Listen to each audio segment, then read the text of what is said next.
Posible manong Maute Group at Bangsamoro Islamic Freedom Fighters o BIFF ang nasa likod ng pagpapasabog ng improvised explosive device sa Hilongos, Leyte ayon kay Defense Secretary Delfin Lorenzana. Tinitingnan nilang anggulo ang 81mm mortar rounds na na-recover sa pinangyarihan ng insidente na isa raw trademark ng BIFF. Hinggil dito may report si Waywaya Makalma.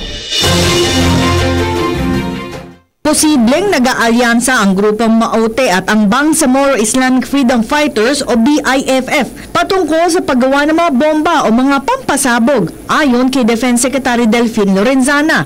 Ito matapos ang pagsabog sa Hilongos, Leyte. Pero anya maaari din isa itong diversionary tactic ng Maute Group matapos na hindi sila nagtagumpay sa kanilang panggugulo kamakailan sa Butig, Lanao del Sur. Meron kami suspecha na itong dalawang itong grupo na to, Maute at saka BIFF, para meron silang parang alliance ng konti para siguro nagbibigayan sila ng mga technology na paggawa ng bomba kasi 81mm round din ng kanyon yung ginamit doon, so yung kasi yung trademark ng BIFF.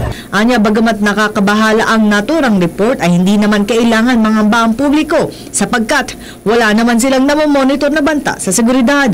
Ayon kay AFP Chief General Eduardo Año na madami silang nakikitang anggulo sa naturang pagsabog. Kaya naman mabusisi ang kanilang isinasagawang investigasyon.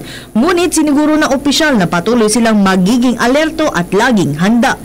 Assure the public that we'll do our best para huwag maulit yung ganito at saka we will bring those perpetrators to justice. Yung normal monitoring lang natin, sa ngayon wala pa tayong masasabing actual threat dito sa Manila. Para sa PTV News, ako si Waywaya Makalma.